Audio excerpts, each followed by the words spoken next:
Bonjour à toutes et à tous et bienvenue sur Radio Gambard. Aujourd'hui, pour la première partie de notre nouvelle émission sur le théâtre, nous allons suivre un ancien élève de Gambard, Jamie Pittet-Sané. Avec lui, nous allons parler de ses débuts et motivations à faire du théâtre, puis sur son parcours aux Teinturiers avec un ancien élève diplômé de celle-ci et la directrice pédagogique.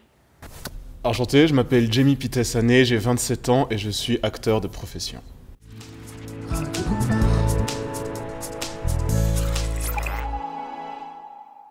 Alors, on va commencer avec le premier thème qui sont tes motivations et tes débuts dans un peu le monde du théâtre pour après devenir acteur. Et on voulait savoir comment par exemple s'est déroulé ton collège ici. Alors, mon collège, pour moi, je pense, c'est une des plus belles périodes de ma vie. Parce que c'est ici que c'est pendant ma période de collège où j'ai formé tous mes groupes de potes que je vois encore maintenant. Que ce soit au collège, des gens de ma classe, des gens que j'ai rencontrés au théâtre ou en dehors, parce que je faisais du foot américain, c'est pendant cette période-là que je les ai rencontrés. Et c'est des gens avec qui je suis toujours extrêmement proche. Et je trouve, pour moi, c'est la période qui est cool où tu commences gentiment à prendre une indépendance. C'est-à-dire que tu as l'âge de sortir, d'aller boire des verres si tu veux, de rester un peu plus tard dehors. Et en même temps, tu n'es quand même pas assez âgé ni assez indépendant pour avoir à te tracasser la tête, à payer des factures, chercher des apparts ou chercher du taf à côté. Donc c'est un petit mix qui fait que moi j'ai beaucoup apprécié. En plus j'avais assez de facilité à l'école, ce qui fait que j'avais pas besoin de faire grand chose pour réussir. J'étais assez content. J'ose demander, c'était quoi tes OC et ton OS? OS anglais. Ah, Niveau travail, pas beaucoup. Et OC j'avais histoire ancienne à Saint-Michel. Après, on va aussi enchaîner avec quelles ont été tes motivations à faire du théâtre. Je suis pas du tout issu d'une famille d'artistes ou soit mon père est laborantin chimiste et ma mère est éducatrice spécialisée. Et en fait, quand j'ai déménagé du coup à Villarlot, dans la campagne fribourgeoise, là j'ai rencontré des gens, dont mon meilleur ami qui s'appelle Gaëtan, qui était aussi au collège ici, avec qui on a commencé d'abord à faire des petites scénettes chez lui tous les mardis, qu'on écrivait sur un tableau blanc, qu'on se revoyait le mardi d'après, on effaçait, on recommençait. Et on a commencé à filmer, on a fait un premier film de 30 minutes et un deuxième film de 1h30. Ça n'a absolument aucun sens, ce n'est que de la bagarre tout le temps. Et ensuite, je me suis inscrit aux ateliers de théâtre en primaire, au cycle et puis du coup au collège. Et c'est au collège où vraiment je me suis dit en fait, oui j'ai de la facilité dans les études mais j'aime pas ça. Je suis pas non plus hyper manuel, je me vois pas travailler sur un chantier de 7h jusqu'à 17h tous les jours. Au final, ce que je kiffe faire, c'est faire du théâtre. Je trouve que j'arrive bien à bosser là-dedans et j'ai une certaine facilité. Donc, à un moment, je me dis, bon, on va arrêter de se mentir et puis on va tenter. Ouais. Et du coup, j'ai tenté les auditions pour le conservatoire en pré-pro à Fribourg. J'ai été pris et ensuite au Teintu. Et voilà. Et est-ce que tes parents du coup t'ont quand même soutenu dans cette démarche du théâtre vu que t'étais pas dans une famille d'artistes? Bon, mon père a toujours dit tu fais ton bac et après je m'en fous. Donc au moins ça c'est clair. Ma mère oui, avant que je décide vraiment de me lancer là-dedans et tenter les concours, elle était un peu inquiète, elle savait pas trop ce que je voulais faire, moi non plus. Et dans le moment où j'ai décidé de faire ça à fond, elle s'est dit je vois que tu kiffes, ça marche. Et en plus, c'est un moment où j'ai commencé à prendre mon indépendance financière, où j'ai commencé à travailler à côté et tout. Donc j'étais pas juste le gars qui traînait à la maison et qui disait qu'il voulait faire du théâtre mais qui faisait rien pour. Et du coup, Est-ce que du coup tu as pris pas mal d'expérience quand même en venant au théâtre Vertige et ici en faisant partie de la troupe de théâtre? C'est sûr parce que évidemment, en fait tu prends de l'expérience en jouant. Et du coup, comme on jouait tout le temps, c'est de l'expérience, même si c'est au niveau amateur. C'est quand même quelque chose, c'est quand même un background qui fait que pendant 4 ans, 5 ans, tu peux travailler ton jeu et puis voir aussi les trucs qui deviennent d'un coup plus naturellement parce qu'en fait ça fait 2-3 ans que tu le fais et puis... C'est quoi ces trucs que tu fais plus naturellement? C'est que tu comprends comment tu fonctionnes, comment tu arrives à aller chercher par exemple le rire, la peur, la joie, la colère, ce genre de choses. Des trucs qui font que tu vas plus vite en fait dans le travail pour arriver plus rapidement à un résultat. Et puis des textes aussi où tu te connais mieux pour comment apprendre plus facilement tes textes? Ou ça c'est méthode univers? C'est toujours la question qui arrive et c'est vraiment bête mais c'est rien le texte. Ouais. C'est comme vous êtes au collège Je pense que vous voyez, vous avez plus de facilité à réviser pour un examen quand c'est par exemple le mois de février que quand c'est le mois de septembre et que vous reprenez. Dans le sens où en fait, le cerveau, c'est un muscle. Donc plus tu le fais travailler, plus il aura de l'aisance. C'est comme quand tu fais du sport.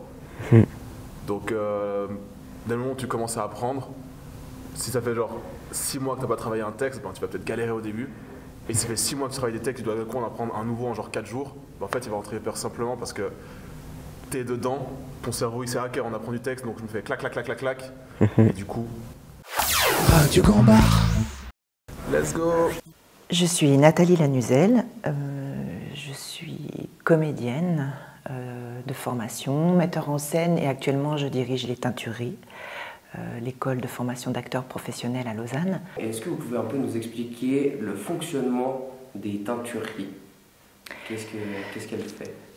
Alors c'est une école qui forme des acteurs professionnels, donc on a 2 classes qui travaillent en parallèle, mais qui sont de niveaux différents et qui ont chacune un cursus de 3 ans.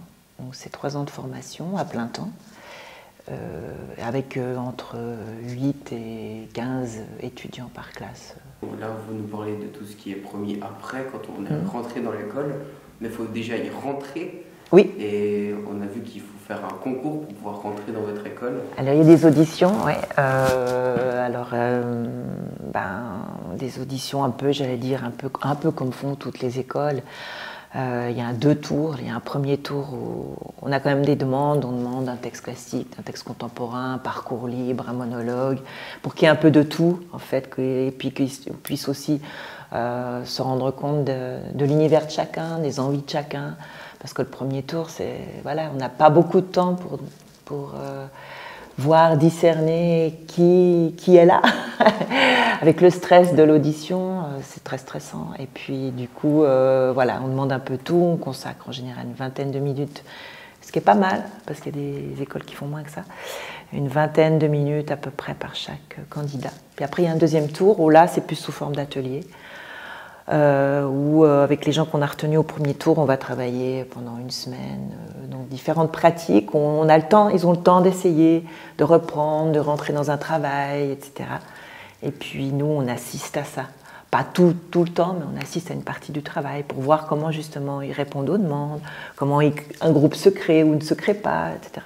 Parce que l'idée, elle n'est pas seulement de prendre des personnes. L'idée, elle est de créer un groupe qui fonctionne pendant 3 ans.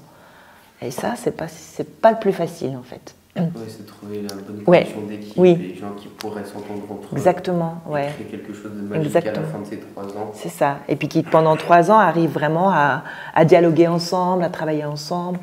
Ils sont quand même toute la journée ensemble. Donc, ils mangent ensemble à midi à la cafétéria. Donc, il faut des gens qui savent vivre le collectif, en fait, déjà, à la base. Sinon, c'est très compliqué. Pourquoi avoir choisi cette école ? En Suisse, il n'y a déjà pas beaucoup d'écoles de théâtre, en tout cas en Suisse romande. Il y a les Teintues à Lausanne, la Manufacture à Lausanne, qui est la seule haute école de théâtre en Suisse romande, et il y a Serge Martin à Genève. Et du coup, moi j'ai fait 2 ans de conservatoire, c'est-à-dire j'ai fait 2 fois les concours. Quand j'ai fait la première année, j'ai été refusé à la Manuf, et quand j'ai fait la 2e année, j'ai été pris à la Manuf et aux Teintureries. Et en fait, c'est juste dans le style de l'école. La Manuf axe plus sur un travail, on va dire, solo, avec plus de l'écriture de plateau et à produire des acteurs avec Ils misent beaucoup sur la personnalité des acteurs et des actrices qu'ils prennent. Alors que je trouve au Teintu, il y a beaucoup plus sur un travail de texte, on va dire un plus classique, et à former une cohésion de groupe. Et je dis ça parce que j'ai été voir beaucoup d'ateliers qu'ils ont fait dans les 2 écoles, donc je me connaissais plus dans le travail des Teintureries. Bonjour, je m'appelle César Saint-Gy, je suis fribourgeois d'origine et j'ai tout bientôt 30 ans, là j'ai 30 ans dans 2-3 semaines et je suis comédien professionnel depuis quelques mois. Parce que c'est une école qui m'a plu, mais parce que c'est aussi, il n'y avait pas d'autres écoles disponibles. La Manufacture cette année, ils ne faisaient pas de concours, c'est 2 années sur 3 en général. Et ils m'ont pris, et j'ai été parce qu'ils m'ont pris, quoi. Je pense que j'aurais été dans n'importe quelle école qui m'aurait pris au stade où j'en étais, quoi. Ouais, après, je suis dur, parce que ça veut dire juste j'avais pas le choix, donc je suis allé là. Ouais. Mais de ce que je connaissais de l'école, et du stage qu'on a fait pour rentrer aussi. Je voyais que l'ambiance elle me plaisait, les gens que j'avais rencontrés déjà, je sentais une bonne vibe et tout, donc j'étais content de rentrer. Quand elles font les concours, les directrices, elles regardent aussi la personnalité des gens, et justement pour qu'il y ait une bonne cohésion. Et ça, est-ce que tu l'as retrouvé quand même, la bonne cohésion dans l'équipe que vous étiez? Oui. Oui. Après, c'est rare, je trouve, dans les milieux artistiques, où nous, on a eu une volée extrêmement chanceuse, où il y a eu très peu, voire zéro drama, que ce soit autant entre les élèves qu'avec des intervenants, intervenantes. Ouais. Et du coup, on s'entendait tous très bien, et on était vraiment un bon groupe. On avait des désaccords, et c'est normal et tout. Mais au final, on s'est jamais pris la tête vraiment sérieusement, il n'y a jamais vraiment eu de clash au point où moi je peux plus travailler avec cette personne, c'est inadmissible et tout. Pour moi vraiment c'était une... je connais pas toutes les autres volées, mais notre volée a vraiment très bien fonctionné. Je trouve au niveau de l'entente du groupe et du soutien les uns aux autres, de l'amitié qui s'est créée, c'était vraiment un bon choix, une réussite pour moi. Vous deux enseignez quoi en fait dans vos cours? On peut voir sur votre site. Ouais. On peut voir tous les cours que les diplômés ont fait. Ouais. Et c'est quoi en fait ces ateliers que vous appelez? Alors il y a deux lignes de formation. Il y a ce qu'on appelle les cours réguliers. Donc c'est vraiment des cours que les étudiants prennent en général le matin. C'est des cours du matin, donc c'est des cours de technique ou des cours sur certaines pratiques de fond. Qui en général ont lieu soit sur 2 ans, soit même voire sur 3 ans. Alors c'est le corps, c'est la danse, c'est le mouvement, c'est la voix, c'est le chant, c'est certaines techniques de concentration, des techniques de jeu très spécifiques. Et puis l'après-midi, c'est des ateliers avec un praticien de la scène, un metteur en scène, un acteur qui vient donner, alors là c'est sous forme d'atelier, c'est-à-dire que ça dure soit, les plus petits ateliers c'est 1 semaine, mais en général c'est beaucoup plus, c'est 2, 3, 4, 5, voire 6, voire plus. Pour le spectacle de diplôme, c'est souvent 8 semaines. 8 semaines, parce que là il y a à la fin un spectacle qui doit être donné au public. Donc voilà, ça dépend, si vous voulez, de l'objectif de l'atelier. Mais en général, les ateliers sont des ateliers d'interprétation, de jeu, ou d'écriture de plateau, ou d'improvisation, et qui donnent lieu, pas en première année, mais dès la 2e année, à des présentations publiques ici dans l'école. Et là, il faut un peu nous parler de comment c'était pour toi, ton ressenti vis-à-vis, par exemple, des cours le matin. L'après-midi, il y avait les ateliers. Plus, certaines fois, on vous demandait aussi d'aller voir des pièces de théâtre. Ouais. Sûrement qu'il faut travailler aussi encore à côté. Absolument. Pour avoir un peu d'argent, se nourrir, loger. Donc, est-ce que tu peux nous parler un peu de toi, ton expérience que tu as vécue au travers de ces 3 ans? En fait, après 3 ans de tentative pour rentrer dans une école, une fois que j'étais pris, j'étais hyper heureux. J'étais hyper content. En plus, c'était assez tard, je crois que j'avais 25 ans, 26 quand je suis rentré. Et jusque-là, j'avais habité chez mes parents. Du coup, en fait, j'ai déménagé à Lausanne, j'avais mon propre appart dans une coloc. Et je commençais une nouvelle vie, mais une vie que ça faisait un moment que j'en rêvais, quoi.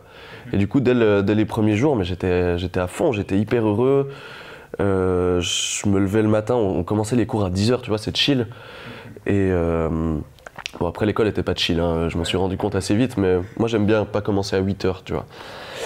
Et ouais, c'était un plaisir de se lever pour aller faire des cours techniques comme du chant, de la danse. Et puis commencer à rencontrer ces gens, je me suis rendu compte vite qu'il y avait plein de gens avec qui je m'entendais bien. J'étais avec Jamie que je connaissais bien, c'était un plaisir. Et pour ce qui était des cours de l'après-midi, mais c'était, enfin travailler avec des professionnels, enfin non, c'est pas vrai, en pré-pro on travaillait déjà avec des professionnels, mais voilà, j'étais dans une école, mon rêve était réalisé, parce que je rêvais vraiment de ça. Et du coup, c'était hyper agréable, en tout cas au début. Après, il y a eu des hauts et des bas, il y a eu des phases où, durant certains stages, des fois tu te sens pas bien, tu as l'impression de pas réussir à répondre aux demandes des intervenantes ou des intervenants, de mal jouer. Du coup, t'es pas bien à l'intérieur de toi, et puis enfin ça c'est mon point de vue, je sais pas si tout le monde traverse ça, mais je pense à peu près, il y a beaucoup de remises en question en fait, parce que ce que tu présentes dans un stage, même si tu sais qu'on juge ta performance, c'est difficile de dissocier ça de toi, de ta personne, et des fois tu prends les critiques un peu pour toi, tu vois. Et quand c'est récurrent, quand tout d'un coup sur plusieurs stages ou pendant un stage, tu te prends beaucoup de baffes, ben, c'est dur à encaisser. Et puis du coup, moi ça m'arrivait vraiment de broyer du noir. Et puis voilà. Puis aussi j'ai commencé à travailler à côté des cours chez Holy Cow pour gagner de l'argent. Et j'ai fait ça pendant 1 année et demie, à peu près au milieu de mon école. J'ai fait une demi-année sans travailler, ensuite 1 année et demie en travaillant, puis une demi-année sans travailler. Et là, c'est devenu assez hardcore au bout d'un moment parce que j'avais plus rien le temps de faire. En fait, je finissais les cours à 18h, à 19h, je devais être à Holy Cow. Je travaillais jusqu'à minuit. Ensuite, je rentrais, je dormais et je reprenais les cours, quoi.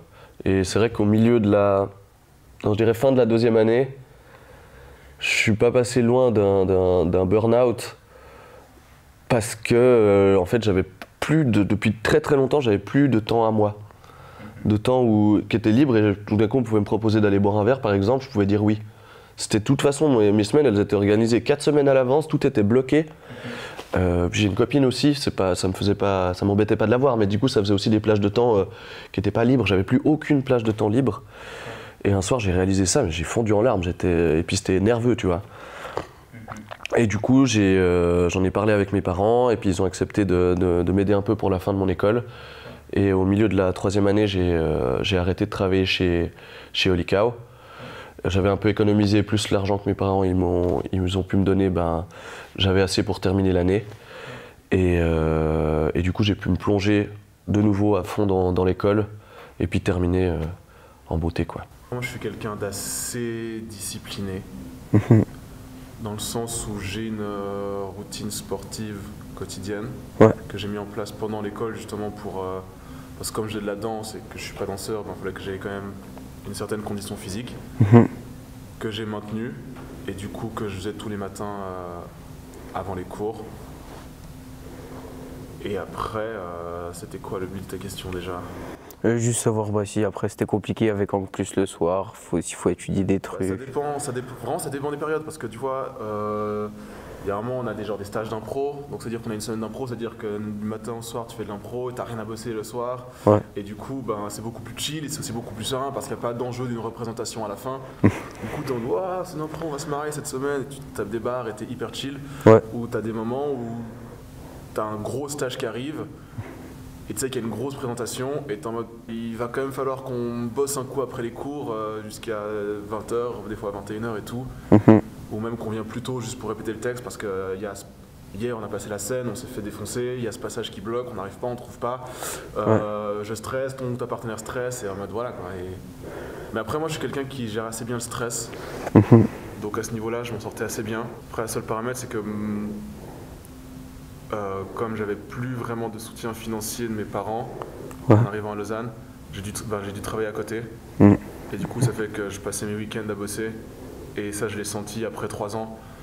T'as une fatigue corporelle qui arrive, qui au début a été assez simple à mettre de côté parce que le moment où t'es dedans, tu bosses, t'es sous l'adrénaline, ton corps il dit ok c'est bon, et en fait c'est le moment où tu reposes et d'un coup tu dis oh yes, ok, c'est le moment de se poser. Je sais que comme j'ai fini l'école en juin et j'ai enchaîné avec beaucoup de projets jusqu'à la fin de l'année, où j'avais un peu moins, je me suis bloqué le dos à la fin de l'année. J'étais chez l'ostéo, il m'a dit que j'avais effectivement 3 vertèbres coincées. Je me dis j'ai dit c'est peut-être le moment de dire stop et de se reposer un petit peu. Mais donc c'est un bon rythme je trouve, mais qui est gérable je pense si c'est vraiment ce que tu as envie de faire. Vous avez parlé aussi du diplôme, où vous avez dit que ça peut prendre jusqu'à 8 semaines de travail, ce qui n'est pas négligeable. C'est quoi en fait ce travail? Alors c'est le spectacle de ce qu'on appelle le spectacle de diplôme ou le spectacle de fin d'études, c'est le spectacle qui vient clôturer vraiment les trois années de formation, où là vraiment les étudiants doivent s'intégrer dans une pratique qui s'approche au plus près de la pratique professionnelle. C'est-à-dire que l'objectif, elle est de sortir de l'école déjà, et de faire ça dans des théâtres. Donc on collabore avec le Théâtre de Vidi, c'est notre partenaire depuis que moi je dirige l'école. On a tout fait, tous les spectacles ont été créés au Théâtre de Vidi. Et ensuite, là maintenant on fait des petites tournées dans les théâtres en Suisse avec le spectacle. Et les conditions, elles sont professionnelles dans le sens qu'il y a une scéno qui reste une scéno quand même légère parce qu'on n'a pas le budget de faire un grand spectacle et d'engager des scénographes, etc. Mais il y a quand même, on travaille avec l'espace, avec la lumière, avec la technique, et puis dans des vrais théâtres. Voilà, et puis, il faut donc du temps de répétition.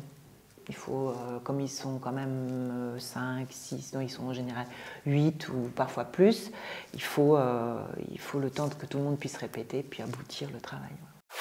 Radio Gambard. C'était quoi tes sentiments quand vous avez fini cette dernière représentation? J'étais très content, je crois que c'était vraiment un beau spectacle de sortie, où en gros on avait travaillé avec un collectif français qui s'appelle les GDRA, groupe de recherche anthropologique, qui ils sont deux, donc un anthropologue musicien et un autre circassien, où on est parti de nous, en chacun écrivant un texte par rapport à nous et la Suisse. Mon père est sénégalais, ma mère est suisse, je suis donc sénégalo-suisse. Je le suis pour moi, je le suis pour ma famille, je le suis pour mes amis. Si mon entourage direct se porte à environ 150 personnes, cela représente 0,002% de la population suisse. Pour les 99,998% restants, je ne suis pas suisse. C'est d'ailleurs une des premières questions qu'on me pose quand on me rencontre. Jimmy? Oui, mais tu viens d'où? Non, Jamie, avec un E. Je suis suisse. Oui, d'accord. Mais sinon... D'une durée d'environ 5 minutes. Qu'on a ensuite retravaillé avec eux sur l'écriture, sur le sens, tout ça. Ouais. Et qu'on a ensuite mis au plateau à la suite. Et on pouvait à chaque texte en fait incorporer de la musique, de la danse, du chant, ce qui fait que c'est vraiment partie de la d'écriture de plateau. Donc en gros, l'exercice, c'est on avait nos textes, il y avait un micro, on était tous assis, ok, qui veut aller, un fait son texte. Et en fait, dès le moment où quelqu'un sentait quelque chose, il pouvait aller se lever, jouer un truc de piano, improviser un truc, aller derrière, faire de la danse, faire un mouvement, répéter ce que le gars disait. Et c'est comme ça qu'en fait le spectacle s'est créé. Ouais. Et du coup, je trouvais que c'était vraiment pour moi une très belle fin d'école. Je trouvais très en accord aussi avec l'esprit de notre classe, justement.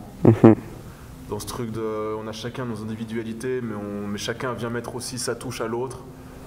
Il y avait de l'émotion, mais c'était surtout joyeux en fait à la fin de ce spectacle.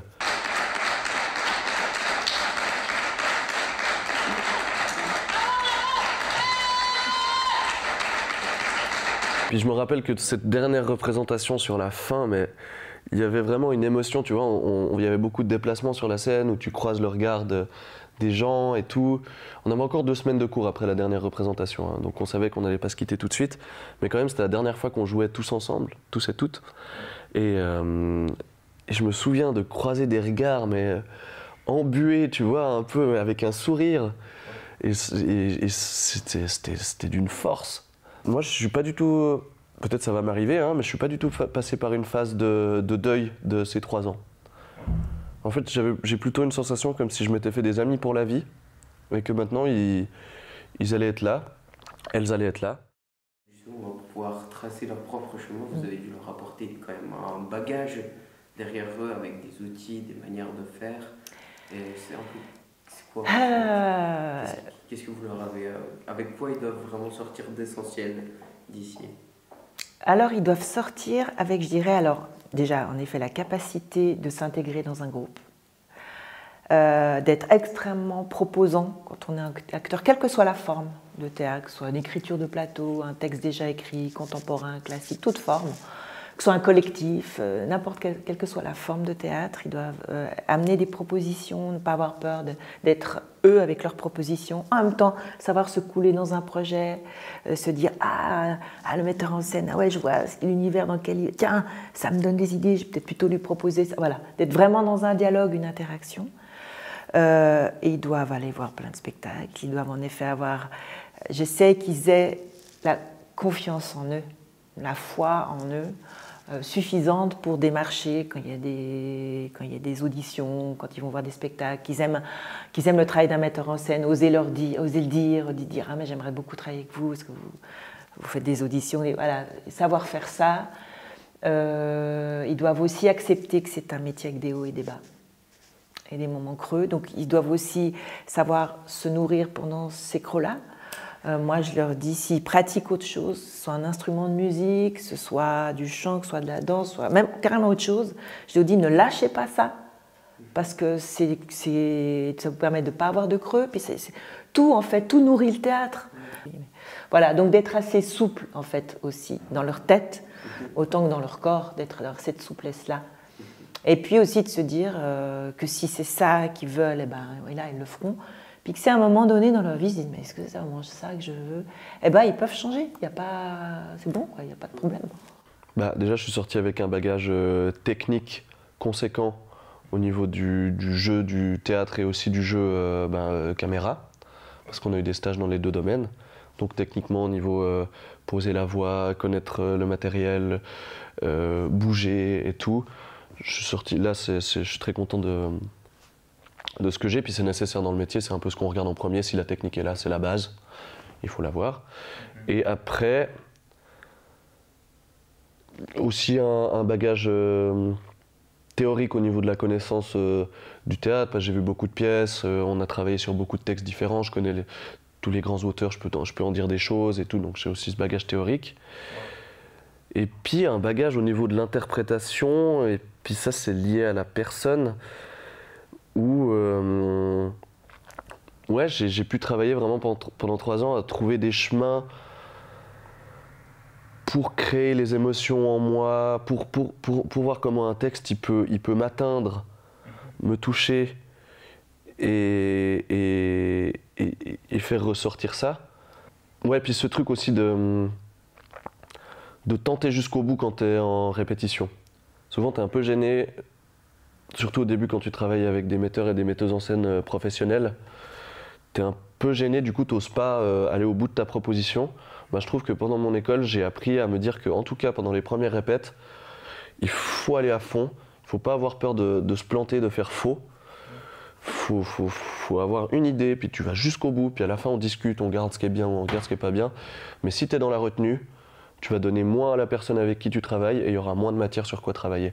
Du coup, c'est vraiment ce truc de oser faire faux, quoi. C'est-à-dire que oui, je sais, comme je disais, je sais mieux comment je fonctionne, donc je sais mieux qu'est-ce que je dois aller chercher pour débloquer quel type d'émotion ou selon la scène, tu vois. Mais c'est toujours, tous les projets sont différents et c'est toujours des nouveaux aspects à aborder. Et en fait, dès que tu recommences un projet, tu recommences à zéro et t'es en mode, est-ce que je sais encore faire du théâtre? Qu'est-ce que c'est que ce métier? Et du coup, voilà, tu vois, enfin... Donc, je sais que j'ai appris énormément de choses. Oui, je suis pas du tout au même endroit que ce que j'étais il y a 3 ans quand j'ai commencé les teintus et que ce que j'étais à 5 ans quand j'ai commencé la pré-pro, tu vois. C'est un monde. Mais en même temps, il y a toujours toujours cette joie un peu de redécouvrir ce métier à chaque fois que tu recommences un projet, parce que à chaque fois tu dois te interroger sur ok, c'est quel type de projet, est-ce que là on veut faire rire, est-ce qu'on veut faire pleurer, est-ce qu'on veut faire questionner les gens, ok, comment on veut le faire, avec qui, c'est quoi du coup le texte, qu'il n'y a pas de texte, et du coup tu repars à zéro à chaque fois en fait, ça fait une sorte d'enquête. Radio Gambard. Je me demandais pourquoi l'école en fait elle va fermer. Écoutez, c'est une école privée qui a été mise sur pied, fondée vraiment par François Landolt, qui était aussi qui a eu une formation de comédien, de metteur en scène, qui est passionné de théâtre. Il a eu à un moment donné envie de transmettre. Et donc il a fondé une école qui était toute petite au départ et puis qui a grandi. Et puis cette école, si vous voulez, elle n'existe que parce que c'est lui qui l'a créée.